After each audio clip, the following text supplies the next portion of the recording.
క్రీస్తునందు ప్రియమైన దేవుని బిడ్డలారా, ఉపవాసం ఎలా ఉండాలి అంటే ఇప్పటి వరకు మనం ఓవరాల్గా చూసాము.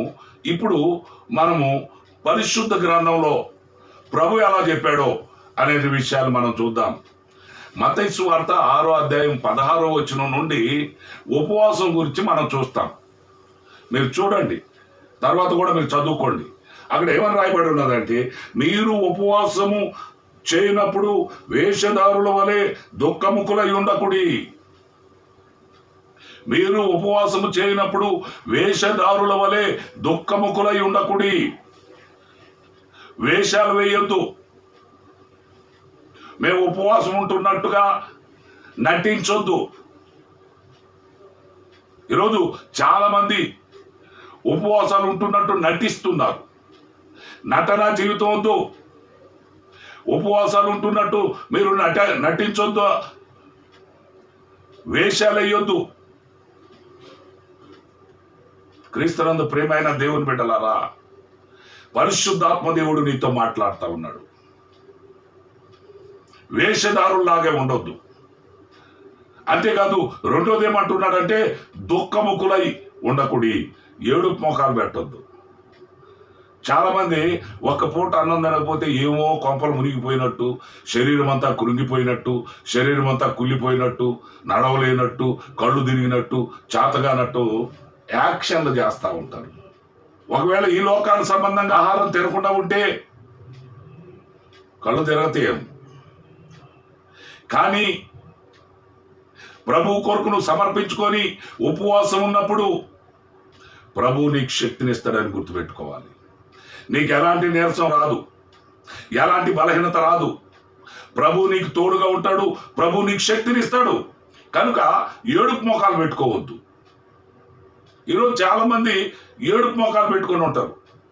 కొంతమంది నేను చూస్తుంటా, ఉపవాసం ఉన్నప్పుడు 12 గంటల దాకా కూడా నోట్లో బ్రష్ చేయరు, లేదా నోట్లో బ్రష్ పెట్టుకొని తిరుగుతూ ఉంటారు. తల దూకోరు, స్నానం చేయరు, అలాగే ఉంటారు. ఎందుకు? ఎవరన్నా పక్కింటమ్మ వచ్చి, వదినా ఏంటి వదినా ఇంకా నువ్వు మొహం కడగలేదు అని అడుగుతారేమో. అడగగానే నేను ఉపవాసం ఉన్నాను వదినా అని చెప్పొచ్చు. అని క్రీస్తునందు ప్రియమైన దేవుని బిడ్డలారా, ఇలాంటి వారు కొంతమంది వేషాలు వేస్తూ ఉంటారు. కొంతమంది ఏడుపు మొఖాలు పెట్టుకొని ఉంటారు. ఎప్పుడు ఏందో పోగొట్టుకున్నట్టు, నీరసించిపోయినట్టు, అమ్మాయ అమ్మ అమ్మ అనుకుంటా ఉంటారు. ప్రభు అంటా ఉన్నాడు, ఏడుపు మొఖాలు పెట్టుకోబాకండి. నువ్వు ఏడుపు మొఖాలు పెట్టుకునేటప్పుడు ఉపవాసం ఉండబాకు. దుఃఖముఖులై ఉండకుడి. మీరు ఉపవాసము చేయనప్పుడు వేషధారుల వలె ఉండొద్దు, దుఃఖముఖులై కూడా ఉండకూడదు. అంతేకాదు, మీరు ఉపవాసం ఉన్నట్టు మనుష్యులకు కనపడవలెనని గాక. చాలా మంది ఉపవాసం ఉన్నప్పుడు మనుషులకు కనపడాలని ఉపవాసం ఉంటారు. వాళ్ళు చూడాలా, వీళ్ళు చూడాలా, వాళ్ళకి అదే, అమ్మో ఈమె ఎంత భక్తిపరురాలో, అయ్యో ఈయన ఎంత భక్తిపరుడో అని అందరూ అనుకోవాలని ఉపవాసాలు ఉంటారు. క్రీస్తునందు ప్రియమైనటువంటి దేవుని బిడ్డలారా, మనుష్యులకు కనపడవాలని గాక రహస్యమందు చూచు నీ తండ్రికి కనపడవాలని నువ్వు ఉపవాసం ఉండాలి. ఎలా ఉండాలా? రహస్యంలో ఉండి నిన్ను చూస్తా ఉన్నాడు. నువ్వు ఎలా ఉపవాసం ఉంటున్నావో గమనించే ఆయన ఉన్నాడు. నువ్వు వేషాలు వేసుకుంటున్నావా, లేకపోతే ఏడుపు ముఖం పెట్టుకొని ఉపవాసం ఉంటున్నావా అని రహస్యంగా ఉండి చూస్తా ఉన్నటువంటి దేవుడు ఒకడు ఉన్నాడు. కనుక నువ్వు ఉపవాసం ఉన్నప్పుడు ఎలా ఉండాలా? ఏడుపు ముఖాలు పెట్టుకోకూడదు. మనుషులకు కనపడాలని ఉపవాసం ఉండకూడదు. మరి ఎలా ఉండాలంటే, నువ్వు ఉపవాసం ఉన్న రోజున నీ తలంటూ స్నానం చేయాలి, నీ తలకు పోసుకోవాలి, తలంటూ స్నానం చేయాలి.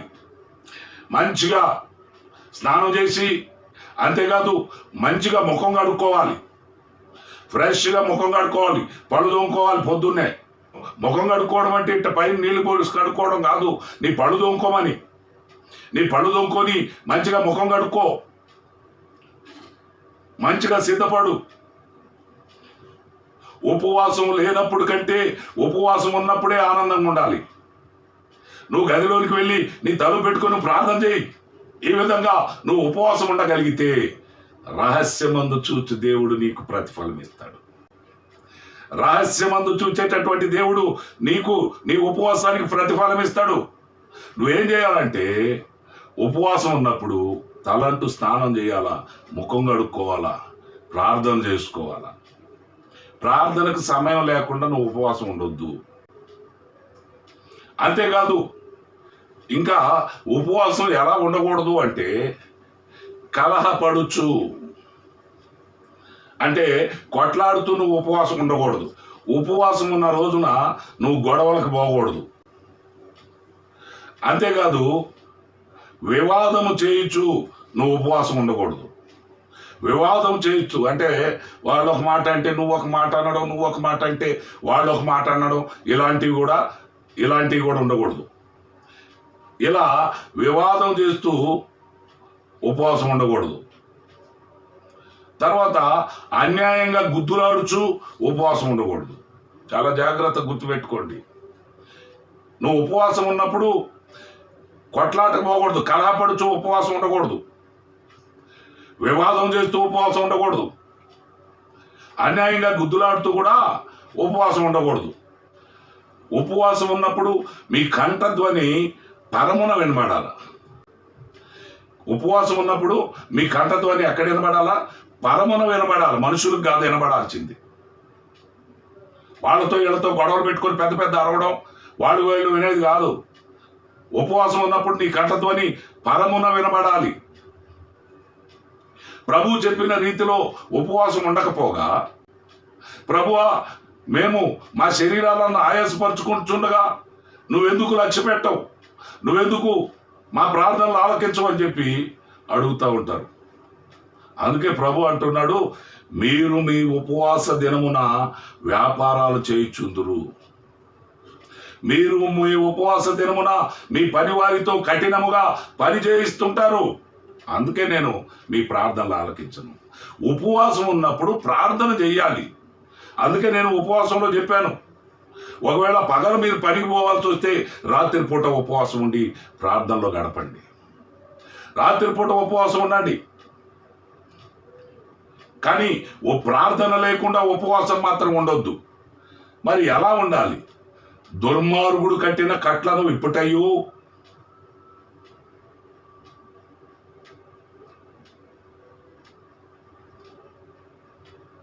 కాడిమాను మేకులు తీయుటయు, బాధింపబడిన వారిని విడిపించుటయు, ప్రతి కాడిని వెరగగొట్టుటయు నేను ఏర్పాటు చేసుకున్నటువంటి ఉపవాసం అంటా ఉన్నాడు. ఇది నాకు అనుకూలమైనటువంటి ఉపవాసం. అంతేకాదు, నీ ఆహారమును, ఏది 40 రోజులు ఉపవాసం ఉంటున్నావు కదా, నీ ఆహారమును ఆకలి కొనిన వారికి పెట్టుటయు. 40 రోజులు ఆహారం మిగిలిపోయింది, 40 కేజీలు మిగిలిపోయినాయి, తర్వాత మళ్ళా 40 రోజులు తినొచ్చు అనుకుంటున్నావేమో. నువ్వు ఈ ఉపవాసం ఉన్నప్పుడు ఈ 40 రోజులు నువ్వు ఏ ఆహారం అయితే తింటున్నావో ఆ ఆహారాన్ని ఎవరు పెట్టాలంట? ఆకలి కొనిన వారికి పెట్టుటయు. నీ ఆహారాన్ని, నువ్వు తినే ఆహారాన్ని ఆకలి కొనినటువంటి వారికి పెట్టాలి. అలాంటి వారిని కనపడకపోతే దేవుని సన్నిధికి తీసుకొస్తే దైవజనులు పేదలకి పంచి పెడతా ఉంటారు. కనుక నీ ఆహారమును ఆకలి కొనినటువంటి వాళ్ళకి పెట్టాలి. అంతేకాదు, నీ రక్త సంబంధి ఒకవేళ నీ ఇంటికి వస్తే ముఖం తప్పించుకొని పక్కకు పోకూడదు. అన్నా మా ఇంట్లో ఉపవాసం అన్నా, మేము అన్నమే వండుకోలేదు, ఎట చేస్తావన్నా అని చెప్పి తప్పించుకోకూడదు. నీ రక్త సంబంధులు ఎవరైనా వస్తే వాళ్ళకి మంచిగా పుష్టిగా భోజనం వండి పెట్టాలి. అంతేకాదు, దిక్కుమాలిన భేదాలను నీ ఇంట చేర్చుకోవాలి. ఎవరైనా భేదాలని కనిపిస్తే నీ ఇంట చేర్చుకోవాలి. వాళ్ళకి అంత అన్నం పెట్టాలి, వాళ్ళని ఆదరించాలి, వాళ్ళకి సహాయం చేయాలి. అంతేకాదు వస్త్రహీనులు నీకు కనబడినట్లయితే వారికి వస్త్రాలు ఇచ్చుటయు. ఎవరైనా వస్త్రాలు లేకుండా ఉన్నారనుకోండి, వాళ్ళకు వస్త్రాలు ఇవ్వాలి.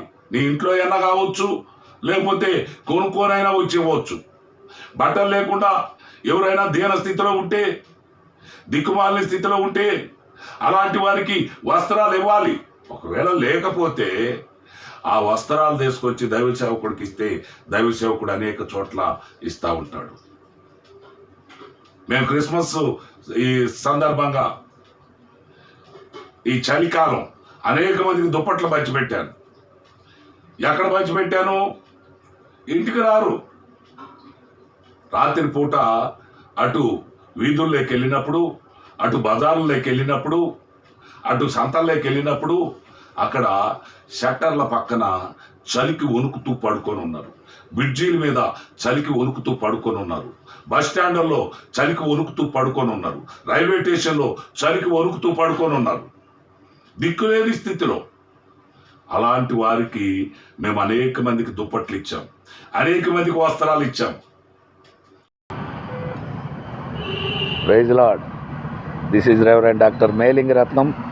ఈ ప్రపంచ భవిష్యత్తులో యుగాంతం ఎప్పుడొచ్చును అనే అంశాన్ని బోధిస్తున్నటువంటి మీ దైవ సేవకుడిని. ఈ తుఫాను వలన అనేక మంది ఇల్లు వాకిలు లేనటువంటి వాళ్ళు ఆయా ప్రాంతాల్లో పడుకుంటూ చలికి ఎంతో ఇబ్బంది పడుతూ ఉన్నారు. అలాంటి వారిని గమనించి కొంతమందికి దుప్పట్లు ఇవ్వడానికని బయలుదేరాము. ఇగో ఇక్కడ ఒక షట్టర్కి పక్కన ఎవరో ఒక చీర కప్పుకొని పడుకున్నట్టుగా కనిపిస్తూ ఉంది. అక్కడికి వెళ్తున్నాను, మీరు కూడా రండి.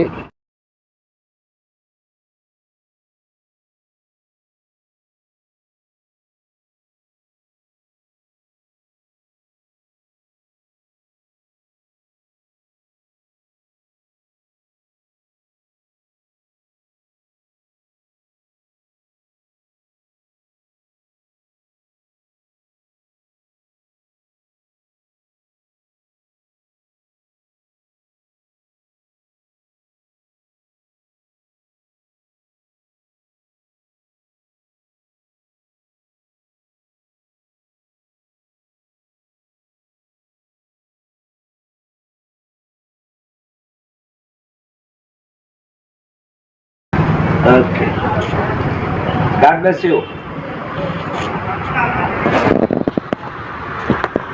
చూశారుగా, ఇలాంటి వాళ్ళు ఈ ఎంతో బాధపడతా ఉన్నారు. అలాంటి వారికి మనం సహాయం చేయాలి. ఏదో వీడియో చేయాలని కాదు, కానీ ఇలాంటి వాళ్ళకి మనం సహాయం చేయాలి. మీరు కూడా ఎవరికైనా ఈ వీడియో చూసినటువంటి వారు మీకు చేతనైన రీతిలో మీరు కూడా సహాయం చేస్తారనే ఉద్దేశంతో ఇది చేస్తున్నాం. దేవుని స్తోత్రములు. ఈ రైల్వే స్టేషన్ దగ్గరికి వచ్చాం. ఇది రైల్వే స్టేషను. కొంతమంది దిక్కులేనటువంటి వాళ్ళు చలికి బాధపడుతుంటారని ఇక్కడికి రాగానే ఇగో మా తెలిసినటువంటి అంటే కుష్ఠరోగులు ఉన్నారు ఇక్కడ. వారికి ఇవ్వడానికి ఇది తీసుకొచ్చాను. ఈ దుప్పటి వాళ్ళకి ఇస్తున్నాను. చలికి పాపం ఎట్లా తిరుగుతూ ఉన్నారో చూడు. కాళ్ళు బాగలేవు, చేతులు బాగలేవు, అయినా చూడు. వీళ్ళందరికీ ఒక దుప్పటి ఇస్తున్న ప్రస్తుతం. ఇంకోసారి వచ్చినప్పుడు ఒక్కటి ఈసారి మళ్ళా మీకు అప్పుడు ఇస్తాగా.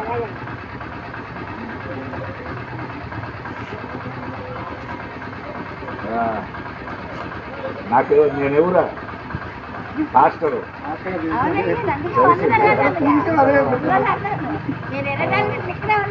ఓకే ఓకే ఓకే ఓకే తప్పుకొని మంచిగా చలికి. Okay okay bye.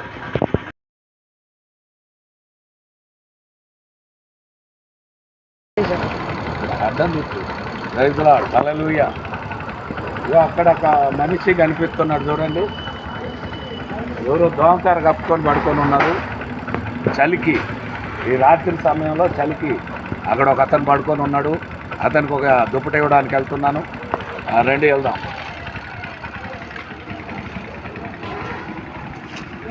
అయ్యా ఎవరు రైతారా నువ్వు ఎట్టుకోలే మాట పోరా. ఏం పడుకున్నావు? కలిగి పడుకొని ఉన్నట్టున్నావు. ఇదిగో దుప్పటి ఒకటి తీసుకున్నా, తప్పుకో. పాస్టర్ని, నేను చర్చి పాస్టర్ని. దుప్పటి కప్పుకో. దొంగతారా చలికి అలా వణకుతుంటే చూసినా.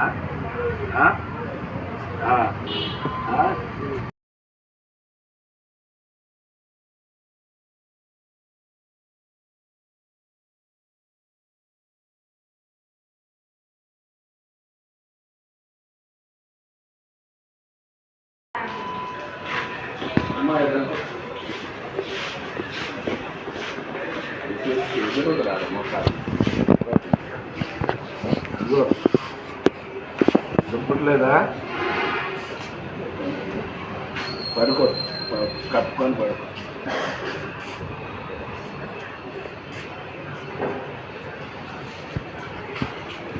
క్రీస్తునందు ప్రియమైన దేవుని బిడ్డలారా, ఒకవేళ వస్త్రహీనులు మీకు కనపడకపోతే అవి దైవ సేవకుడికి ఇవ్వండి, అవి దైవ సేవకుడికి తెచ్చి ఇవ్వండి. దైవ సేవకుడు పేదలను గమనించి వారికి సహాయం చేస్తాడు. ఇదే కదా నాకు ఇష్టమైన ఉపవాసం అంటాడు. ఇదే కదా నాకు ఇష్టమైన ఉపవాసం. ఎలా ఉండాలి ఉపవాసం అంటే? అంతేగాని నీ ఇష్టానుసారంగా ఉపవాసం ఉండడం కాదు. నిన్ను నువ్వు పరీక్షించుకో. నువ్వు ఎలా ఉపవాసం ఉంటున్నావు? ఉపవాసం ఉండి నీ పనులు చేసుకుంటున్నావా? ఉపవాసం ఉండి ఇష్టానుసారంగా కొట్లాడుతున్నావా? లేకపోతే వేషధారుల్లాగా ఉన్నావా? లేకపోతే ఏడుపు ముఖాలు పెట్టుకొని ఉన్నారా? లేకపోతే వివాదాలు చేస్తున్నారా? లేకపోతే అన్యాయంగా గుద్దులాడుతున్నారా? లేకపోతే మనుషులకు కనబడాలని ఉపవాసాలు ఉంటున్నావా? నిన్ను నువ్వు పరీక్షించుకో. అలా ఉంటే నీ ఫలం అప్పుడే వదిలేసును. దేవుని వల్ల నీకు ఫలం రాదు, ప్రతిఫలం రాదు. నువ్వు ఉపవాసం ఉన్నా ఒకటే, లేకపోయినా ఒకటే. నేను ఉపవాసం ఉండమని బలవంతమేం చేయడంలే. చేస్తే నువ్వు ఆశీర్వదించబడతావు, చేస్తే నువ్వు దీవించబడతావు. ఉపవాసం ఉంటే నీ కుటుంబం ఆశీర్వదించబడుతుంది. ఉపవాసం ఉండి ప్రార్థన చేస్తే నీ పిల్లలు ఆశీర్వదించబడతారు. ఉపవాసం ఉండి ప్రార్థన చేస్తే నీ జీవితం ఆశీర్వాదకరంగా మారుతుంది. అంతేగాని ఏదో ఎవరి కోసం నువ్వు ఉపవాసం ఉండాల్సిన అవసరం లేదు. ఉపవాసం ఉన్నప్పుడు మనుషులందరి కొరకు ప్రార్థన చేయాలి. ఉపవాసాలు ఉండే వాళ్ళందరి కొరకు కూడా ప్రార్థన చేయాలి. మొట్టమొదట నీ కొరకు, నీ కుటుంబం కొరకు ప్రార్థన చేసుకోవాలి. నువ్వు ప్రార్థన చేసుకోగలిగితే ప్రభు నిన్ను, నీ కుటుంబాన్ని ఆశీర్వదిస్తాడు. ఉపవాసం ఉండాలి. ఎందుకంటే ఆయన మన కొరకు శ్రమ పడ్డాడు. ఆయన మన కొరకు చనిపోయాడు. మన కొరకు ఆయన 40 రోజులు ఉపవాసం ఉన్నాడు. ఉపవాసం ఉంటే నువ్వు దేవుని శక్తిని పొందుకుంటావు. ఉపవాసం ఉంటే దేవుని వలన అద్భుత కార్యాలను చూస్తావు. ఆశ్చర్య కార్యాలు నీ కుటుంబంలో జరుగుతాయి. గమనించండి. ఆయన మన కొరకు ఈ లోకానికి వచ్చి మన కొరకు అనేక శ్రమలు అనుభవించి ఆ కలువరి శిలువలో చివరి రక్తపు బొట్టు వరకు చిందించి చనిపోయి సమాధి చేయబడి తిరిగి లేచాడండి. నీ కోసం, నా కోసం, ఈ లోకంలో ఉన్న మానవులందరి కొరకు ఆయన చనిపోయి తిరిగి లేచాడు. నువ్వు ఆయన కొరకు జీవించడానికి ఇష్టపడుతున్నావా? నీకు బదులుగా ఆయన మరణించాడమ్మా.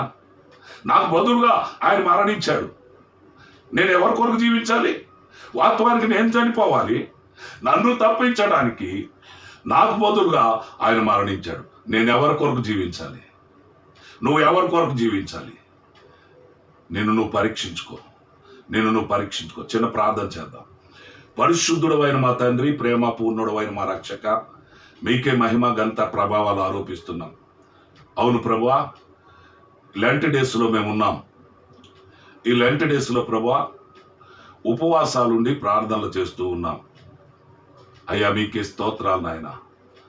అలాగే ప్రభువా ఉపవాసం గూర్చినటువంటి వాక్యాలను ధ్యానం చేస్తూ ఉన్నాం.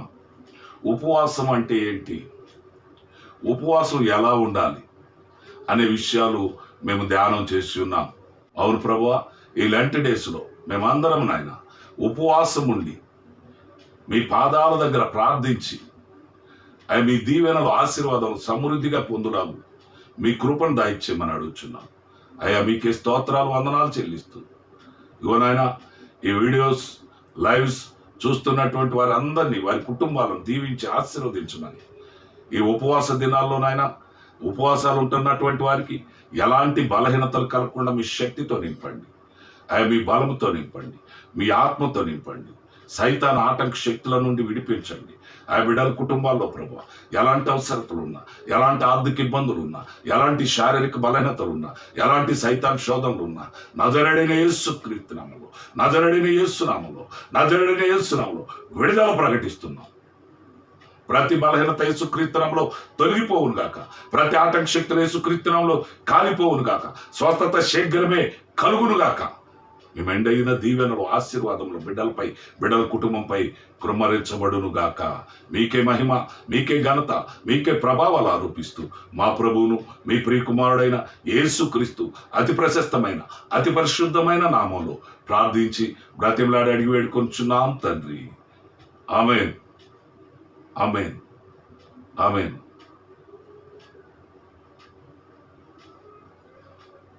Praise lord. God bless you. దేవుడు మిమ్మల్ని దీవించి ఆశీర్వదించును గాక. ఇలాగే చూస్తుండండి. ఉపవాసం ఎందుకు ఉండాలి, ఉపవాసం ఎలా ఉండాలో ఈ 2 రోజులు మనం తెలుసుకుందాం. ఇక ముందు ఉపవాసం ఎందుకు ఉండాలి చిన్న చిన్నవిగా చేసి పెడుతున్నాను. గంట మెసేజ్లు చూసే ఆ టైం మనకు ఉండడం లేదు కనుక ఒక 20 నిమిషాలు అరగంట లోపలే మెసేజ్లు ముగిస్తున్నాను. కనుక ఉపవాసం ఎందుకు ఉండాలి అనే విషయాలు రాబోయే రోజుల్లో మనం తెలుసుకుంటాం. మీరందరూ కూడా మీరు చూడండి, అనేక మందికి షేర్ చేయండి. ఏవైనా సూచనలు సలహాలు ఇవ్వాలనుకున్నటువంటి వారు కామెంట్స్ ద్వారా ఇవ్వండి. God bless you. దేవుడు మిమ్మల్ని దీవించి ఆశీర్వదించునుగాక. హల్లెలూయా.